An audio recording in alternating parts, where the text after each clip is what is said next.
Hi, everyone, and thank you for watching the replay. I appreciate it. I'm sorry you couldn't join us live, but we have a great show for you today. Welcome to Brad's Live. Of course, I'm Brad Friedman. Yes. I'm here with you live from the world headquarters of the Friedman Group in Denver, Colorado, where today it's pushing 80 degrees. Yeah, last week I was shoveling snow. We seem to have gone right from winter into summer here, but I am not complaining because I love it. I love the hot weather.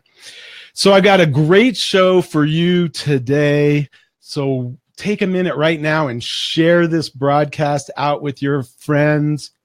Maybe you know somebody specifically that needs to learn something about inbound marketing, but get the word out so other people can join in on all of the fun that we're going to have today. In just a minute, I'm going to bring in Dan Tyre and Todd Hockenberry. They're the authors of a new book, which I have right here, and you can see my bookmark in it. I haven't finished it quite yet, but I'm in it far enough to know that you're going to love this book. And if you are a business owner, you need to buy this book right now. Well, not right now. Wait till after the show. And then I want you to go to inboundorganization.com. Read what you need to read to know whether this book is for you, and then click on the button and buy this baby. So you know that the Friedman Group works with clients to implement strategies and develop content and do the inbound email, social media marketing. So it's no surprise to you, especially with the fact that, my own little book came out about a month ago, the Small Business Owner's Guide to Inbound Marketing. So I know you're not surprised that I'm excited about this topic today. And I am really excited that Dan and Todd have taken the time to join me today to talk about the book. So because of our relationship with HubSpot, I've known Dan Tyre for several years. Dan was actually kind enough to write the foreword for my book. Dan's career started in sales, executive sales management, general leadership, and in 2007, as one of a handful of original employees at HubSpot, Dan was introduced to the new inbound sales process. And when I bring Dan in, I'm going to ask him to fill in some blanks and tell us a little more about him. Todd is the founder of Top Line Results. That's a consulting firm specializing in helping companies change and grow using inbound marketing and best practice growth strategy. Todd mentors, assists, consults, and delivers marketing and sales results for his clients. And to no one's surprise, he uses HubSpot to help them do it. So before starting, and I think this is actually really interesting, before starting Top Line Results, Todd was part of a turnaround team working at a small manufacturing company in Western Pennsylvania. And while he was working there, he discovered he was using inbound techniques to drive company growth before he even knew it was called inbound marketing. I think that's awesome. So when I bring Todd in, I'm going to have him fill in some blanks for you too. So without further ado, I'm going to bring them both in right now. And there you go. Hey, Todd, Dan, how are you doing? Doing great, Brad. Off the charts great, Brad. Thanks for inviting us. Yeah. So glad that the two of you could be here. It's awesome. I'm so excited. So, Todd, let's dive right in. Tell us, fill in some blanks. Tell us what else we need to know about you. Well, I like the story you said about the company that we were working with in Western Pennsylvania. We were discovering inbound principles. We started that in about 2002, and it was an industrial kind of business, B2B, and traditional old line, 100-year-old company. And we were brought in to turn it around. I was running the sales and marketing, and I had very little budget, and I had to figure out how to reach an audience with some pretty established, large, big budget kind of competitors. So we started to leverage things like content on a website, SEO, some email campaigns, and some other kind of content-focused techniques that weren't really well known or nobody in our markets was using them. The content people used at that time was kind of pump and dump catalogs and sending cut sheets and spec sheets about different products. It was very product technical, feature heavy. So we started to write about case studies and application stories and solution stories about problems and solutions. And what we found was we could really engage an audience. And so I was doing this in the early 2000s, and we kind of turned this company around, got it profitable, and I started to kind of move, went into another job, and ended up ultimately got fired in 2009 in the middle of the Great Recession. It was not a good time to be selling capital equipment, and so that's when we started Top Line Results. And so we started working with some clients, and they were looking for help with their websites and lead gen, and I kind of had a sense of this, how to do it, and that's when I stumbled across HubSpot, and the first people we brought it to immediately saw the value in it and said, we want to use HubSpot, help us do it. So now we're all of a sudden, we're in the inbound kind of partner agency world, and I think we're about the 30th partner ever with HubSpot, so we're pretty early on. So we've been around with HubSpot for a long time, and that's how I met Dan, and kind of long story short, we've always had a similar way of looking at the world. And about a year and a half ago, we were having breakfast we were both speaking at a conference in California, and we both realized we were talking the same story about inbound organizations. And it wasn't just marketing anymore. It was about how these ideas impact the entire business. And Dan got all excited and said, I talk about the inbound organization all the time. And I said, that's a book. We got to write a book. So now wait, go back for 1 second. Right. Dan got all excited. Big shock. I know, it's hard to believe, isn't it? All right, here's why Todd Hockenberry is the best co-author in the history of books. Right? Because we were speaking. Do you remember that weekend? It was the National Association of Tool and Die. Yeah, hardcore. And Brad, do you know any tool? Do you know anybody who's a tool and die manufacturer? You know, I do, as a matter of fact. There was a time a few years ago that I worked with several people in that industry. All right, so they're all like Todd. First of all, they're all super nice, right? Second of all, they all live in like Oklahoma and Nebraska, right? And they're like the nicest people in the world. And there were like 300 of them in this room. And they were trying to wrap their brain around how to scale their business. And this was like 2015. Right. And Todd was patiently explaining, no, it's new. And they're like, no, we know it's new. We just don't spend a lot of time on their website. So we asked them from the stage, would you like to show people your facility, your plant, your machinery? And they're like, yes. Right. These guys talk about their like tool and die machines like you talk about your dog. Right. Like they name them. Right? It's so much fun. These guys are so passionate about these big pieces of machinery, right? It cost $500,000 a piece. And they're like, no, we would love to walk people through our facility. We love that. And we go, all right, here's the thing. Do that 3 years before they're ready to like see the equipment. You got to establish the relationship. And they're like, oh, now we get it. We have to build this relationship online so that we build trust, awareness, then trust, and then sooner or later, when they're ready to do it, they'll cycle back in for further on the process. And so it was great. So they finally got it. So all these people were talking to us, and afterwards, like Todd comes up and he goes, we should write a book. And I'm like, I'm a little busy right now. He goes, Tyre, we should write a book. And it turns out Todd was right? Because just this morning, right, this lady, Carol, was saying, Tyre, I got your book. I'm giving it to all my customers. She's like, the inbound process isn't just sales and marketing anymore, right? And Todd has been you've been telling your customers that for like 10 years, right? At least 2 or 3. It's a philosophy, and it starts with helping people, right? So in addition to be a big Joe Bonamassa fan, Todd Hockenberry is like he's got like 3 patents, right? He's like a manufacturing and distribution and industrial guy. When he's like pretty tall. He walks into a room and you know his vocabulary, the way he works with other kind of manufacturers, he knows this inside and out, right? And he talks about how it's different today, right? And so lots of examples of specific steps in the book these are like the steps that you got to take to become an inbound organization. And so you make Todd sound awesome. So he is. He's the best co-author ever. I want to talk about Dan now. He Okay, you talk about Dan because I'm not going to be able to get him to talk about Dan.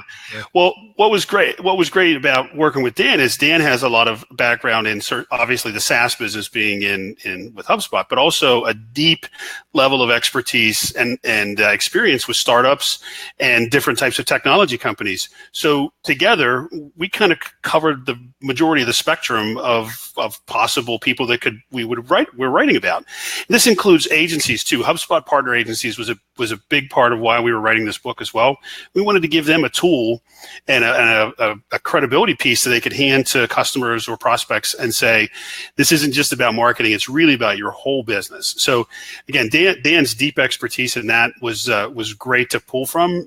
And plus the fact that we interviewed a lot of different companies for the book, but we got to spend a lot of time with the key people at HubSpot, which was awesome that Dan could arrange that and really understand how HubSpot's run as a business, not just their product or their methodology, because that's a whole nother story, which is a great story because it's a unique company. And the people there are amazing, and Dan was great. It was just a really nice kind of marriage of resources to kind of end up with something we think is pretty valuable. 2 points. Number one, Todd would always laugh at me and say, you live in the HubSpot bubble. Yeah. Right? He would always say, Tyre, you live in the. Second of all, Brian Halligan wrote our foreword, right? The CEO of HubSpot. Who interviewed J.D. Sherman, who is awesome. John Kelleher, general legal counsel for HubSpot. Mike Redboard, who ran the entire service organization. Katie Burke, our chief people officer. Right? Frank Osier, who's the HubSpot CIO. Right? We had unbelievable access to all these people. And what we tried to do in the book is we tried to explain like the SaaS scale-ups, but we also wanted to bring it down to like every single business. Right? We wanted to do the startups. We wanted to do the scale-ups. And Todd said, no, but you got to think about this in a company of like 25 people and a company of 50. And that's his perspective. That's his like wheelhouse. So, Dan, you mentioned Brian Halligan, the CEO of HubSpot. And in the foreword that he wrote, he talks about starting HubSpot because they saw technology changing and they wanted to democratize that change so small businesses could unlock their potential and grow. So can you give us sort of an inbound marketing definition and expand on that concept that Brian talks about just a little? Sure. So the inbound philosophy, and it is a philosophy, right? We go all over the world talking about the inbound revolution, is that buyers' behavior has changed over the last 10 years, right? When you wanted to buy something in 2006, Brad, do you remember 2006? I do. I was an adult. You wanted to buy something. When you were 2006, what did you do when you wanted to buy something? Boy, in 2006, I was probably looking in the yellow pages still if I wanted to buy something. Exactly. You went to a trade show. You called the salesperson, right? And the salesperson would qualify you. They would say, Brad, are you the decision maker? They would actually say that to you, right? They would say, are you going to make a decision in May? Because if you're not making a decision in May, and you're like, no, please just tell me if it's purple. I just need to know if it'll fit in my truck. And it's $100 or $1,000. And these salespeople were the key component of you gaining information. Now, if you're going to buy something, what do you do? Now I Google it. Why? Well, because I want to know something about it. I want to know who's selling it. That's right. So what happened there? Now all of a sudden you have all the power. The balance of power just went from the salesperson, right, now over to you. You're the buyer, right? That is a fundamental change that not everybody quite realizes yet. All these people that Todd and I talk to, they hire salespeople to go out and push. What they really should be doing is hiring Todd to trick out their website so that people find them and then they convert. And the basis of inbound in this book is you got to be a human being, right? You got to be a damn good human being. You have to understand and treat people like human beings. And if you don't, right, I'm telling you, you're going out of business. You just don't know it yet. And then you have to align the process, right? We talk eloquently about the customer experience, right? And when we first started, it was inbound marketing, right? Now it's inbound schmarketing. Say that word, Brad. Say schmarketing. Schmarketing. All right, you're not doing it right. You got to get it in the back of your throat. Schmarketing, like you're from Brooklyn. Yeah, that's better. That's funny because I have a question about that for you later, and we could talk about it now. So schmarketing is inbound marketing and sales. It's all combined now, right? And I, from the stage, right, when we're talking, I say like inbound marketing is as important or more important than sales. And you can hear the gasps in the crowd. They go, but the reality is if you don't bring the leads to the website, you're pooched. There's no way you're getting that deal. I don't care if you're Dan Tyre, the greatest salesperson that ever walked the earth, right? If other people are building trust, treating you like a human being, getting lead intelligence, understanding your rhythms, helping you out, somebody else is going to get the deal. So after all these presentations, people would say, okay, they'd come up to Todd, they'd come up to me and they go, all right, we want to be inbound. How do we do inbound? And we'd say, well, it's not just like tactics. You got to go to strategy. You have to be inbound before you practice inbound, right? And Todd, who like frequently says really smart things, right? He starts out with saying, everybody wants to grow, but no one wants to change. You said that, right, Todd Hockenberry? I said that. Right. All right. And like everybody's like, ooh, that's brilliant, right? And why did you say that, Todd? So, Todd, tell us, when you answer that question, tell us a little bit about, or at least roll your answer into telling us what an inbound organization is. Yeah, I can tie that question with Dan's marketing and inbound organization. I can do that. Beautiful. Everybody wants to change, but everybody wants to grow, but nobody wants to change.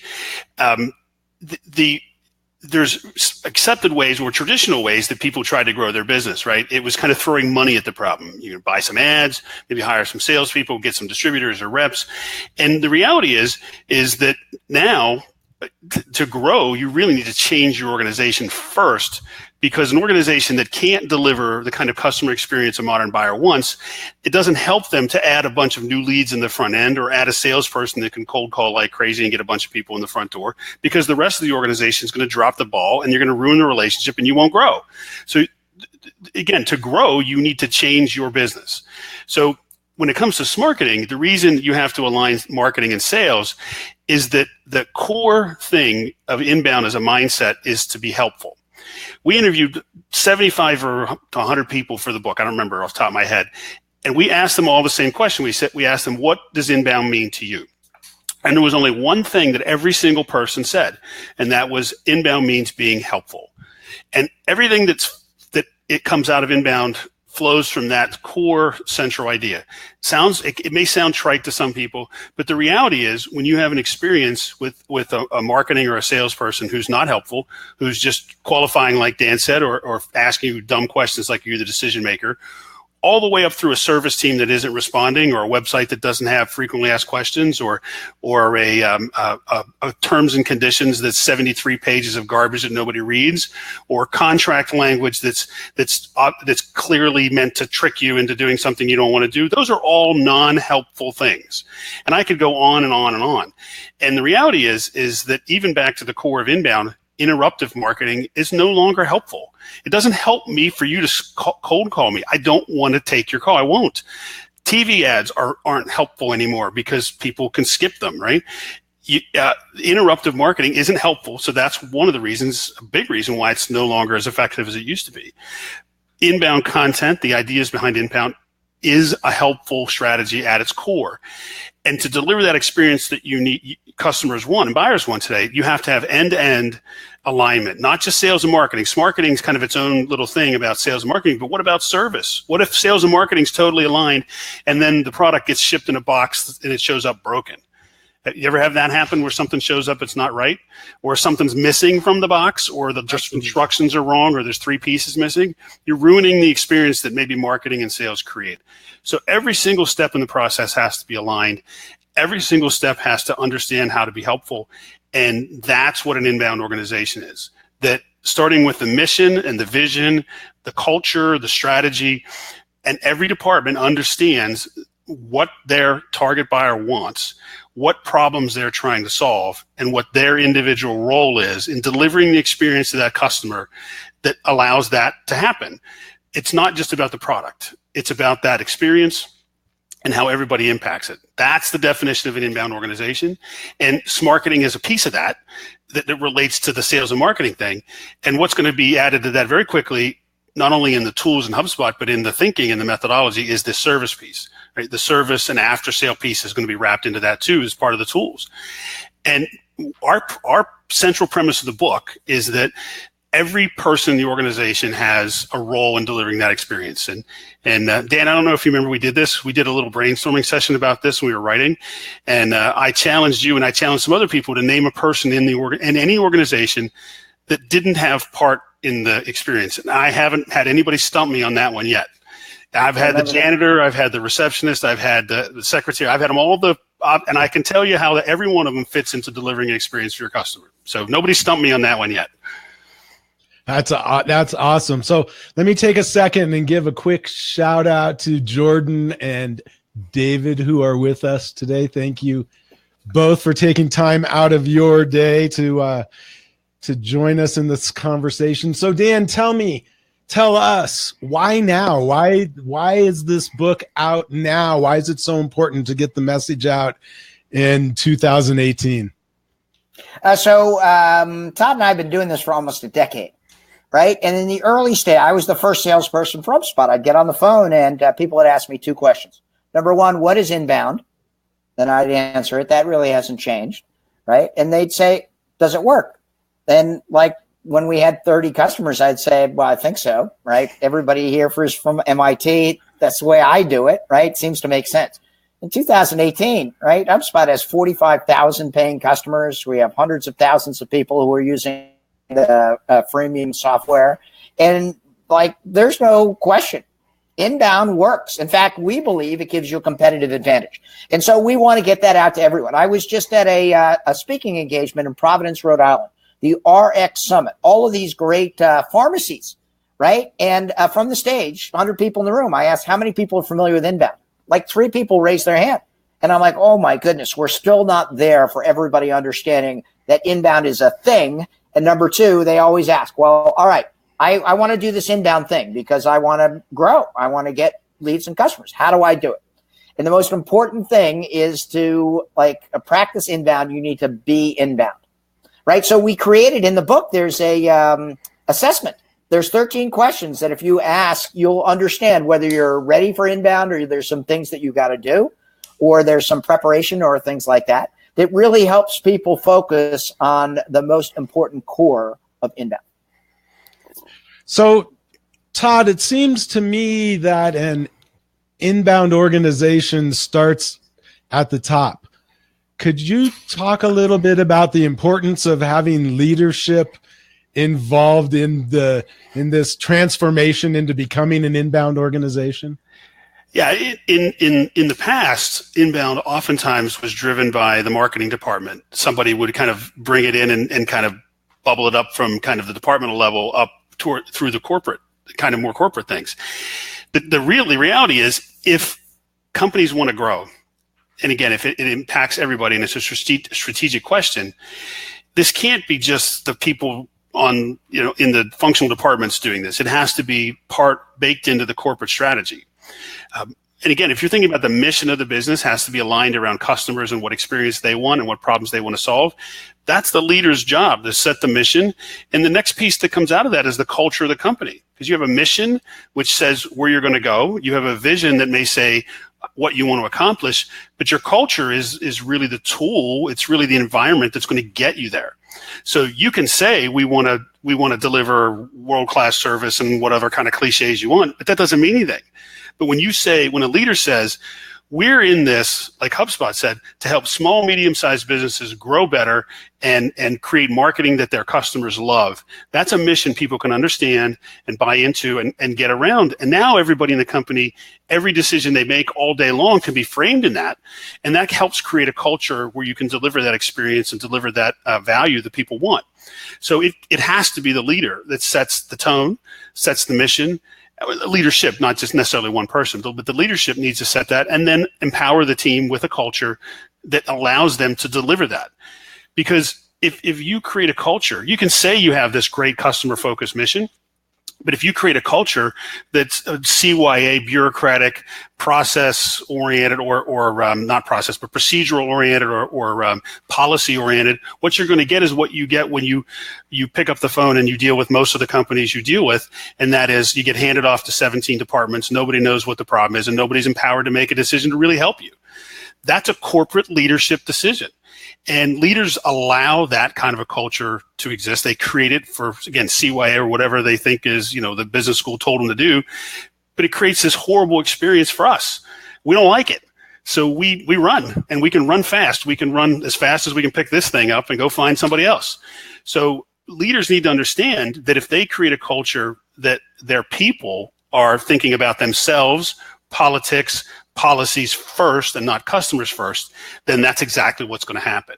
So if leaders make that mistake, and there's a story in the book about my experience with my car dealer, and it's one of my favorite stories in the book, and I won't go through the whole thing now, but suffice it to say, if the car dealer, the person who owned that car dealership read the story, they would be appalled at what their people were doing to me and how they were treating me from a marketing perspective. Somebody who spent $50,000 with them, right? And again, it's very common, and leaders, I don't think about the customer experience and think about the culture they create that delivers that experience anywhere near enough. We think it's right at the top of the list of strategic imperatives for business leaders moving forward, because you might have the greatest thing since sliced bread, but if you create an experience around that product or service that is dissatisfying to your customers, it won't matter how good the product is technically. It won't matter how good your people are, because people will just leave. They won't put up with it. Right. So, Dan, as the world's best salesperson ever. Right, can you repeat that, please? Yeah. Just say that one more time. All right, let me get my wife in here. As the world's best salesperson ever, I'm sure you remember back to the days when sales never talked to marketing, and this concept of smarketing was nowhere on nobody's radar. So I want to just go back to that for a minute, because I think it ties into the role that leaders have in changing the culture of the organization. But talk to us a little bit about how, in order to be successful in inbound, you have to have this marketing. You have to have sales and marketing working together. Yeah, schmarketing. Got to say the back of your throat there. Schmarketing. Right? I actually invented that term in 2007. I was getting drunk with our CMO at One Broadway in Cambridge. And like when I first started for HubSpot, we had no inbound leads. It was all cold calling. I cold called for HubSpot. Don't tell anybody. Right. And I went through my Rolodex, and then we started getting the first inbound leads. And I'm telling you, they were awesome. Right. I would talk to people and say, I saw that you came to my website. And they're like, oh, yeah, I downloaded that ebook. And I'm like, oh, my goodness. These people want to talk with me. They're like, yeah, I was trying to understand how I could get more leads from my website. And I'm like, okay. So I'm telling him, Mike, we need more of these inbound leads. And he's laughing. He's like, well, okay. That's why we started the company. And I'm like, well, get me more of these inbound leads. He goes, Tyra, I need to hire somebody to produce the content. I'm like, well, do it. He goes, I got no headcount. I go, well, I'll give you sales headcount. And he stops and he puts down his scotch. He's drinking Glenfiddich. You know Glenfiddich, Brad? Oh, yes. Right? Single malt. Oh, yeah. He puts down his Glenfiddich and he points at me, right? And Mike points at me. He goes, you would give me sales headcount for marketing headcount. I go, it's not sales. It's not marketing. It's schmarketing, right? And he laughed and said, whatever. I would give him the sales headcount because it wasn't mine. It belonged to Mark Roberge, who was the vice president of sales for HubSpot. I was just saying, no, this is like super important. So Mark was interviewed by this Harvard professor the next day, Professor Thomas Steenberg, and he now speaks at the teaches at the University of Virginia. But Mark said it's schmarketing, and he goes, "Oh, that's really good," and he typed down schmarketing. So in 2007, there's a Harvard Business School case study called HubSpot Web 2.0, and it's the first time anybody referred to like the combined thing of schmarketing. And so now sales and marketing has to work together, because if they don't, right, you can't have the customer experience that Todd talked about. And if you have inbound creating the leads, but salespeople call them up and qualify in the connect call, you're toast. People will never buy from you. And so there has to be alignment between sales and marketing. And in the old days, sales were always the hero and marketing was always in the doghouse, right? And I serve on 6 boards of directors, right? I advise dozens of companies. And whenever we do the quarterly reviews, right, the CMO comes in and we say, all right, we gave you $800,000 last quarter, right? What's the conversion into revenue? And what do they always do? They look at their shoes and make excuses. They're like, it's a little hard. It's bifurcated. It's a long sales cycle. The sales guy comes in and says, all right, you hired 3 salespeople. How are they doing? And boom, they say, this is the results that we've had, right? But now if you're a HubSpot customer, if you're like practicing sales and marketing or schmarketing alignment, you can show the calibration. You can show the alignment. You can show the implications of all the content directly to both the leads as well as the revenue. Now, when you have that attribution, right? Now, if you're the CMO comes in and you say, all right, we gave you $800,000. He goes, yep. We turned it into $3.4 million. And we're like, okay, how much do you want this quarter? You write your own check. You need 3 more people. It was like Dan Tyler in 2007. Right? That like alignment is critically important. So from the stage, I tell like everybody, are you the CEO? If you have more than 10 people in your sales organization, go back to your office, fire your 2 least performing salespeople, give all the money to marketing, or hire an agency. I go, these people aren't going to make it, right? They're not taking it seriously, right? You know they're not going to make it. They're somebody's cousin. Just do yourself a favor. I go, marketing. If you're not like practicing inbound, quit. Get inbound marketing certified, which is a free certification from HubSpot. Then go out and find, unless you're like have 1 million contacts, right? Find a place that's practicing inbound because it's the future. And I go, salespeople, if you're not getting inbound leads, quit today, right? Brad, have you ever cold called in your life? Yeah, I have. Right. But not much. Okay. Was it fun? No, I hated it. Right. So did everybody else, right? It's a $1 billion industry in the United States. If you're a cold caller in like 2018, you wake up in the morning and go, yeah, I am going to interrupt 100 people today. I'm going to make that 120 dials. That's the dopiest thing I ever heard, right? If you're not practicing inbound, that's what you do, right? And that's going to, not only is it going to not generate a lot of leads and customers, right? My friend Trish Bertucci, she runs the Bridge Group in outside of Boston. She says the conversion in 2017 is about 1.62% of connection to opportunity, right? Brad, is there anything in your business that if you wasted 98.5% of your time, effort, and money, you'd continue to do it? 98%? 98.5%. Right? No. It's crazy, right? It's stupid, but still a multi-billion. And guess what? Everybody you don't help, you're destroying your brand, right? That's the difference. You ask why we wrote this book now. In 2016, right, if you spammed me, sent me a spam email or cold called me, I was just mildly annoyed, right? Now I hate you. Now I am never going to buy from you. Now you're ruining your brand because there's so much more options now. I'm going to move to the next person, but I'm going to be angry. Right. And part of the book is like, this is the new reality, right? Now, Todd has this great example of a guy who bought a laser, a $500,000 laser by doing all the research online, right? And that sales and marketing, if you don't have it, you can't play into the way people buy today. And I'm not talking about like B2C. I'm not talking about staplers. I'm not talking about these small, I'm talking in the heartland of industrial manufacturing. Right, Todd? Absolutely. Well, think about social proof, review sites, comments. I mean, again, your customers, your users are your best salespeople if they're happy. And there's a lot of trust there that people have. And to finish the story that Dan started about the laser, I was at an open house for one of our clients, and I was talking to my client, and one of his customers walked up who had bought equipment from him before and said, hey, I'm interested in buying one of these lasers. I've eliminated 4 or 5 other companies. It's down to you and one other company. Who's your sales guy I need to talk to get a proposal?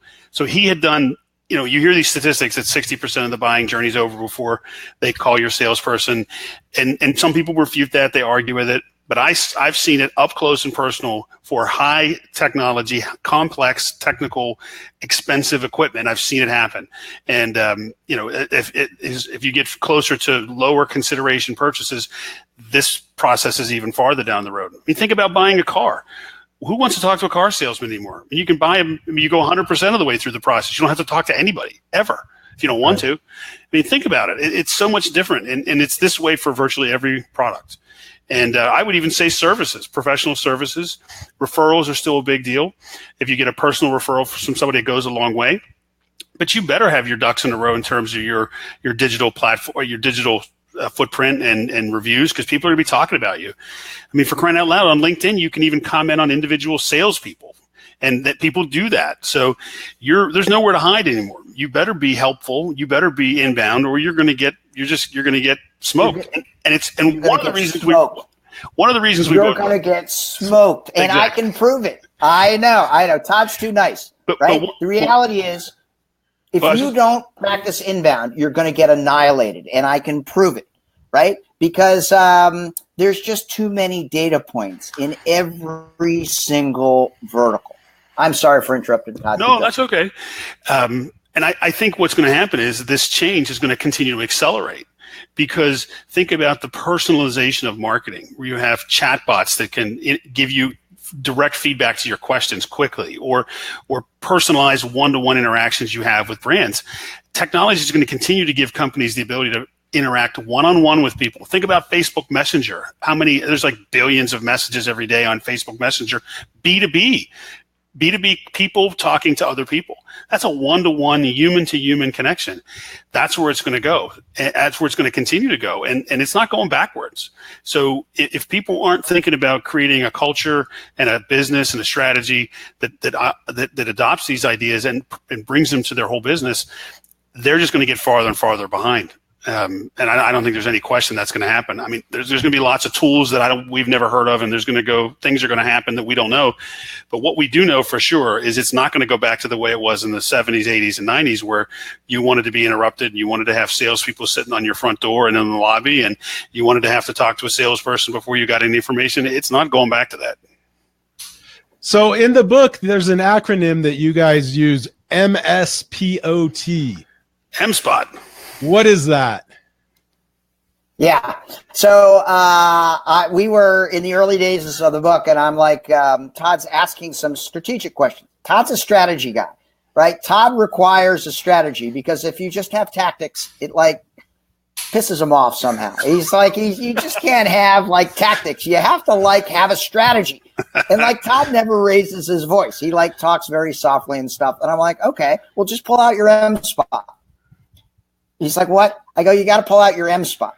And he's like, what's an MSPOT? I go, it's your mission, your strategies, your plans, your targets, and your omission. He goes, that's great. I go, you fit it all on one page. I go, well, like, don't they have an MSPOT? He goes, Dan, no one has an MSPOT. That's when he called me out. He's like, you live in a HubSpot bubble. And for people at HubSpot, the MSPOT, you see it all the time. It's at every company meeting. Everybody has a copy to MSPOT. In fact, in the book, we give 3 or 4 examples of it. And the assessment helps you build your MSPOT. It's the first step. But if everybody in your organization doesn't know your mission, then you're doing it wrong. If everybody in your organization doesn't know your strategies, that are the people who are you're serving, then you're lost. If people don't know the big plays that you're having or the programs, if they don't know how they're being targeted, that's the T. And then the final thing is omissions. These are the things that we've thought about, but we're not going to do. The MSpot, the brilliance, it's all on one page. You see it like 12 times a year. And within the HubSpot, the MSpot context, that helps us to drive like the double-digit growth, even at multiple hundred millions of dollars to continue to propel the company.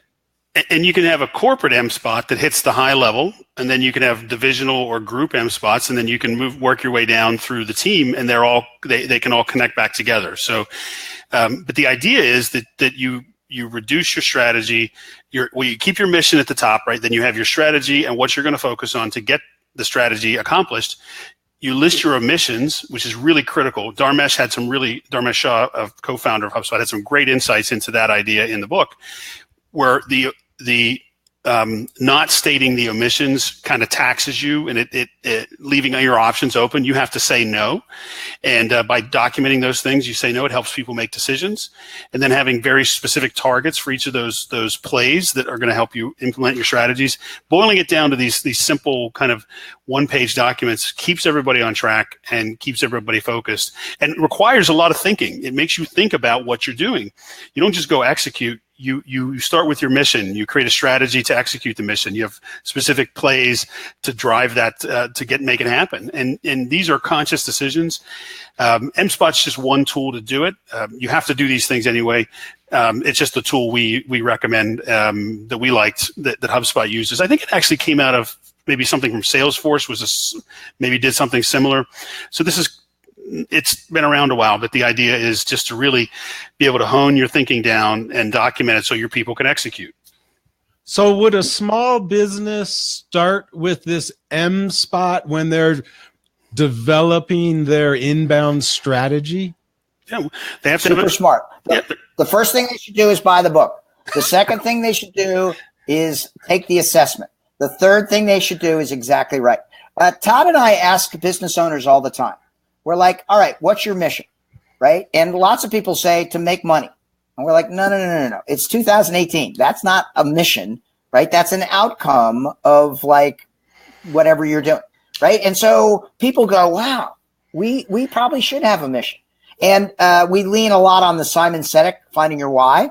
And lots of people know Simon, but some don't. And you're like, all right, well, why are you doing this?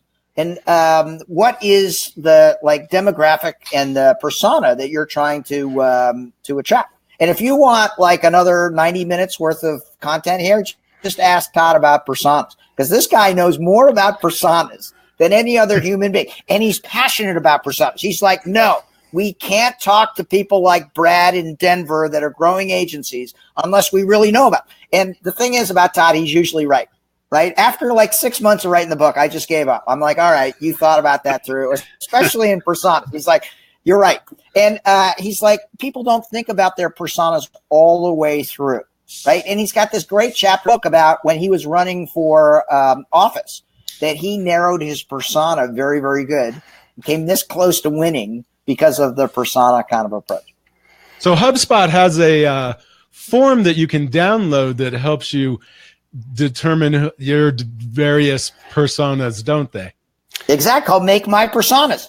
Yeah, right. There you go. And that's a start. But if you really want to dig into your persona, you got to understand who you're serving, right? You've got to understand the riches are in the niches. And in the old days, that was 2016, Brad. In the old days, right, you could like say, I'm servicing everybody. And you were right. Right in 2018, it's all about me.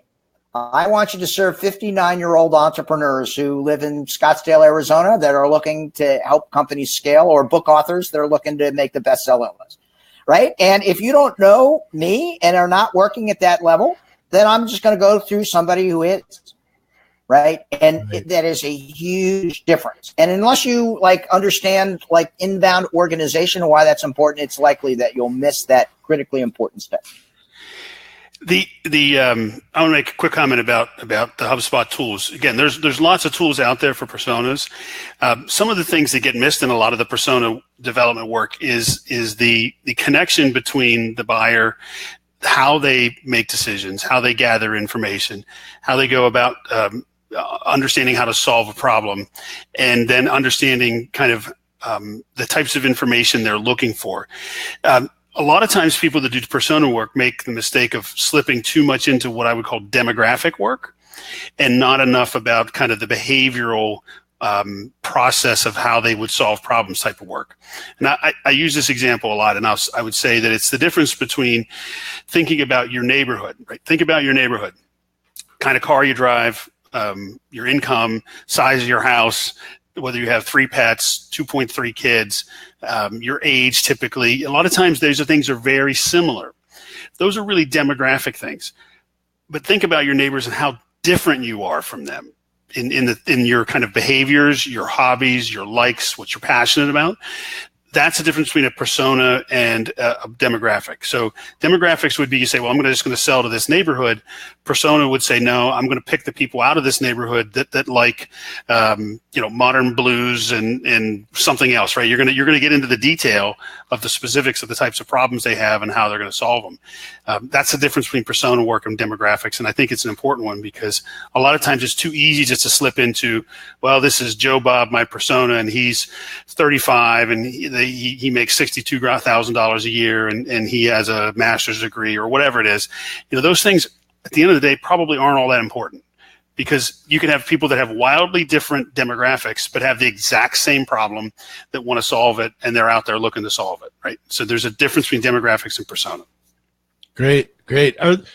Are either or both of you familiar with Gary Vaynerchuk? Sure. So today, Gary's video of the day, he's, of course, driving around in the backseat of his car talking to all of us. But today's topic was content. And he was telling us that if you're not producing content, if you're not giving away your knowledge about your industry and what you do for free, that you will not succeed in the business world today. What do you think about that? All right, so first of all, I agree. Gary is kind of a friend of mine, right? Huh. I got a couple of great Gary V stories. He and I have been on the speaking circuit for the same time. He's always the headliner, and I got a breakout room 3 hotels away, right? But in 2015, right, I called Gary Vaynerchuk and said, I need a favor. And I said, Gary, you met me 6 times. Right. But I have a favor. I have an entrepreneur I want you to meet. And the guy did me right. He called that entrepreneur. Can you imagine, Brad, if you got a call from Gary Vaynerchuk? The guy was apoplectic. He was like, oh my God, Gary called me. Right. And then I saw Gary at Inbound. I know. He was unbelievable. And then I saw Gary at Inbound 17, the Inbound conference in Boston. He came out and hugged me. Right. I'm going, that's unbelievable. Right. And Gary is all about the hustle. Right.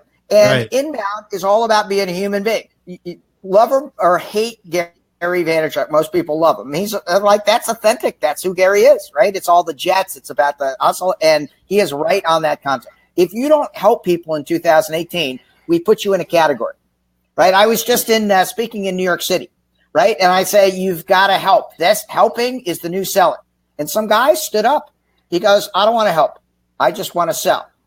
And first of all, you don't want to interrupt a Dan Tyre speech in front of 500 people, right? You just don't, right? And I'm looking at him like, okay, you got 2 choices. You can help just to help, or you can help to earn somebody's business. I don't care, but you got to help.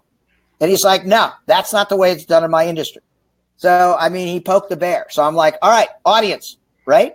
Do you want to be cold called? And they're like, boo, boo, boo. I go, do you want to be sold to? They're like, boo, boo. And the guy is getting visibly uneasily because everybody around him is saying, no, that's not the way we do it.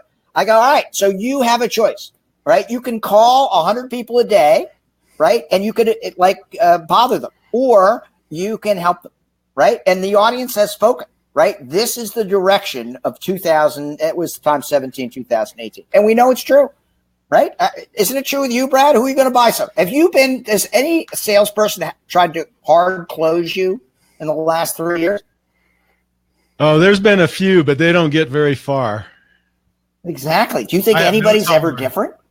Yeah. Exactly. You cut them off and you will say never buy from that person, right? So you can do it. It's just you're going to die. Right. And we can prove it. Right. Or you can start that relationship just like the guys in Los Angeles, the tool and die people. You can start the relationship years before somebody actually buys from you, and you can make a friend.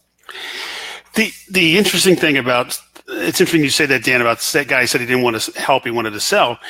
The reality is that sales is becoming about helping. And we're not talking about like helping grandma across the road. We're talking about helping them understand how they can put the problems and challenges and goals they have in the right context and help them develop the right solution and a pathway to change. It's hard to change, right? Everybody wants to grow. Not everybody wants to change. Good salespeople are going to help people understand how they can make their business better, how they can make their own individual lives better, how they can solve the problems their company has every day, how they can help them reach their goals. And if they're really good salespeople, they're probably going to help them understand how they can get more customers and how they can make themselves look better to their customers. So it's all predicated on helping. It's not about, here's my solution, I want you to buy it, and I'm going to have some series of trial closes or Ben Franklin closes or all these tricks that tries to manipulate somebody into making a decision. That doesn't really work. And I would say the sales, lots of people that consult and are famous sales thought leaders, I think the systems that they talk about all really are devolving back into the idea of help. They might use a different word, they might use a different set of methodologies, but the reality is, even if you're talking about closing today, you're talking about a helpful close, right? You're trying to move somebody to make a decision and show them a pathway to get ROI and get benefit, and how they can help all the other stakeholders in that company understand how they can improve and get better. If you're not doing that, if you're just trying to compete your widget against somebody else's widget, I don't need you for that. I got Amazon for that. And but I do need you if I've got a complex product or I've got a difficult sale, and you can understand how I can go from point A to point B, and you can help me convince the 12 other people I've got to convince to free up the budget, and you can show me how we can implement this without disrupting our business, and you can show me how I can get more customers because of this, or I can retain customers longer, or I can make them happier. That's what we're talking about, right? We need to make sure when we talk about help, we don't just think it's some kind of cliche thing. It's all the things I'm talking about, but it's about really embedding that in your thinking, and thinking, you have to think that way first. I grew up in a small town outside of Pittsburgh, and I grew up around people that were just naturally helpful, and they just helped people, which is what they did. And that's what salespeople have to be today. You can't think about your funnel. You can't think about your numbers. You have to think about them. How are you going to help them? When are you going to help them? In the book, we've got a great story about a HubSpot partner that a guy named David Winehouse actually told them they weren't ready to be a HubSpot partner. He said, "You're not ready. You don't meet, I can't help you. You're not ready. When you're ready, we'll help you." And it's a good story, but it's the right thing to do for a salesperson. Somebody who wasn't being helpful would have let them become a partner and fail. So that's what we're talking about. Interesting. So let's say I'm the tool and die company in Michigan, and I read the book and I want to become an inbound organization. What do I need to do to change my recruiting in order to bring in the kind of people that are going to mesh with this inbound organization philosophy? Yep. Very good. Todd, do you want to do that one, or you want me to do it? Well, I'm going to end up talking about it one way or the other, so go ahead. All right. So first of all, we talk about getting your employee persona, right? Just like you have a customer persona, you also have an employee persona, right? You try to find employees that are consistent with your mission. And guess what? If you can't articulate your mission, you're not going to have dedicated employees. It's 2018, right? There's 3.9% unemployment in the United States. People can essentially work anywhere. Right? What millennials want, what everybody wants, is to work someplace that has a mission. Right? If you walk in and multiple people can articulate the mission, then you're a step ahead. And then there's certain requirements that you have with your organization. So you have to create a culture code. You have to create the kind of rules of engagement. You have to have certain things of communication. Right? We call that an inbound operating system. We got that from Allison Savory, who's an executive at HubSpot, who talks about the inbound operating system as an essential component of turning inbound, right? And then Katie Burke, who's the chief people officer, And Hannah Fleischman, who practices inbound recruiting, she talks about using inbound techniques to get the right type of employees to distinguish your organization. Well, think about that. Not just to continue what he said about inbound. Think about the employee review sites like Glassdoor. All the places that employees can now do the same thing your customers do. They can research you and understand who you are and how you treat people, how you treat customers online before they ever show up for the interview or even consider even interviewing with you. I had a client probably about a year ago. We were doing some work where we were helping them do some strategy, and we were doing some kind of traditional SWOT analysis things. And one of their concerns was hiring and attracting the right employees. Their workforce was older, and they wanted to attract a younger level employees. And I candidly called out one of their weaknesses is that their building, and they were similar tool and die, not tool and die, but similar, heavy industrial. It was a dump. It looked like it had been last updated in 1968, and it looked terrible. And I said, very plainly, I said, any young person, 25-year-old that's got any talent will walk in here and say, I don't want to come here every day. I'm not going to walk into this building. This is not where I want to work. And I think those are things that people miss, business leaders miss in terms of recruiting. If your website looks like it was done in 1997 by your nephew, Bob, if you don't have a blog, if you're not on social media, or if you are on social media, all it is showing a picture of your, all product all the time. It doesn't show any culture, any personality of your company. The best employees aren't going to want to come there. If your top people aren't on LinkedIn and active and sharing stories and about how they're helpful and how they make a difference and about their mission and about their culture, the best employees aren't going to want to work there. They're not even going to show up. You're going to get the bottom of the barrel employees because they're not going to, you're not going to get the A players. So recruiting, again, especially with 3.9% unemployment, and again, it's even tougher in certain areas. If you're in a mid-sized city, or you don't have there's not as deep a talent pool where you are, it's going to even get harder. So companies have to recognize that the brand they project to their customers is also one they have to think about and cultivate for their employees. And the reason they're connected is pretty obvious.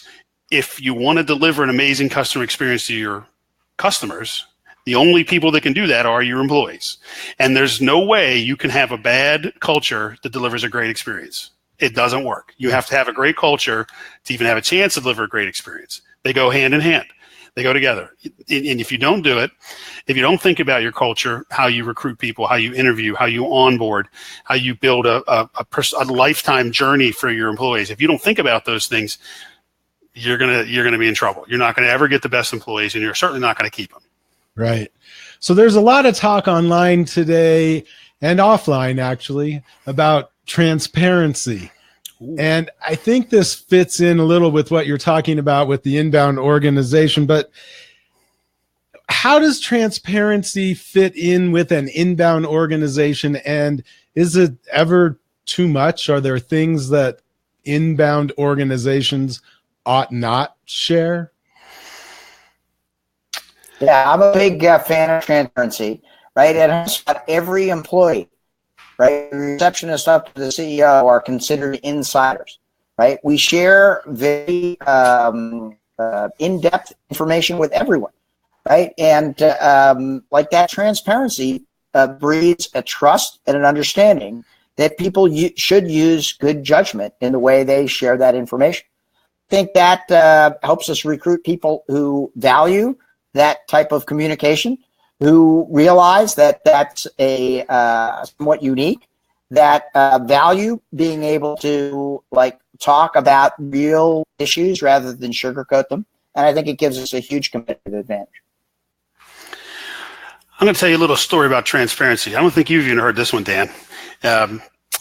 2 years ago, we remodeled our kitchen and we bought a refrigerator. And my wife is the electronic gadget person. So we got the top of the line refrigerator, Wi-Fi enabled, touch screen. We got the whole deal, right? Well, this thing, the ice maker, after about 6 months, just stopped working. It just didn't work. And I knew it wasn't going to work because we had people in to repair it 7 times over about 6 month period. About every 30 days, I would have to call the repair people. And luckily, I bought the warranty, which I don't usually do, but I Spidey Sense told me to get this one. They repaired it for free, and the repair guys would always say, "Oh, no, it's fixed. It's going to be fixed." And they knew it wasn't going to be fixed. This was a warranty recall lemon law thing. It was just never, it was a bad design, and they just perpetuated the lie until after like the 8th repair, somebody finally got the memo at headquarters and said, guess what? It's not fixable. You can return the refrigerator. But I had to go through 8 repairs and have just all the headaches of doing that. And all they needed would do was be transparent up front about this was the design issue. If they'd have told me it was a design issue and said, look, we don't have a fix yet. When we have a fix, we'll figure it out. Again, maybe it's not a great example, but it feels like, again, they were lying to me. And I know the repair guys knew they weren't going to fix it. They knew they were going to be back the next month fixing it again.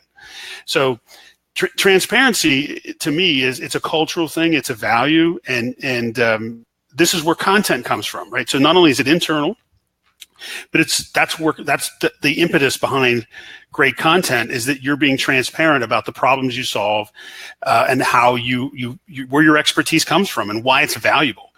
Don't hide behind the product features. Again, the expertise is what's valuable. And to share it, you have to be transparent. So it has to be a core value of an inbound organization. And certainly internally, transparency in terms of being having teams that are making decisions close to the customer, where there's a good evaluation and feedback process internally. We recommend like an employee NPS type of program. Those are all based on transparency, where there's open communication up and down across the organization because they want to get better. And the best people want that kind of transparency. If you're going to put me in a bubble and not talk to me as my boss or give me information, I don't want to work for you. I don't want to work for a company that doesn't share their goals and their mission and the details. Just share them with me. You know, I'm not talking about what personnel issues or personal information. We're not talking about that. But we're talking about most of the information within a company that easily could be shared with people. Another piece we talk about is we need to have systems for transparency. Things like a wiki or Slack or tools where you can actually have that information flow easily are really important as well. Ah, that's great. That's great.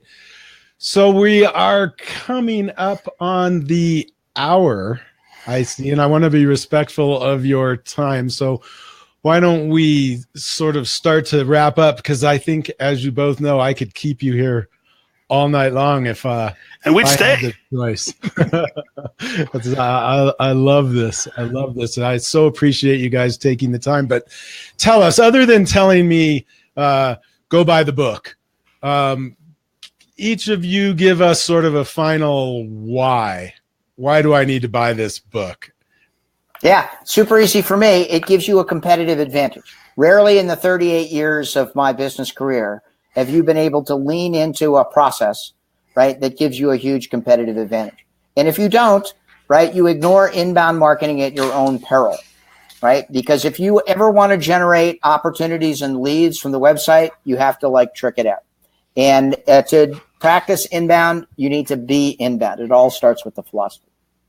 Awesome. Todd? Well, I think business owners are oftentimes very talented. They have to be talented at a lot of things in order to be successful. A lot of times that is focused on a particular skill set or an engineering background or a technical background. We think the inbound organization is the perfect kind of framework to lay over top of very strong, deep technical expertise. And again, if companies adopt these principles, we believe they're going to be set up for not only success today, but success in the future. And the reason isn't necessarily selfish for us. The reason is because this is the way buyers are acting. This is the way buyers, and we know this because we're all buyers. This is the way we all act.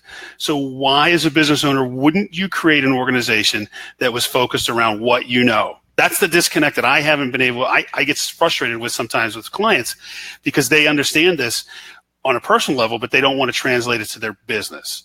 And that's what we're trying to do, is to help people see the connection between how they buy personally and how they need to run their business. So check it out. It's on Amazon, booksellers everywhere. We've got a website, inboundorganization.com.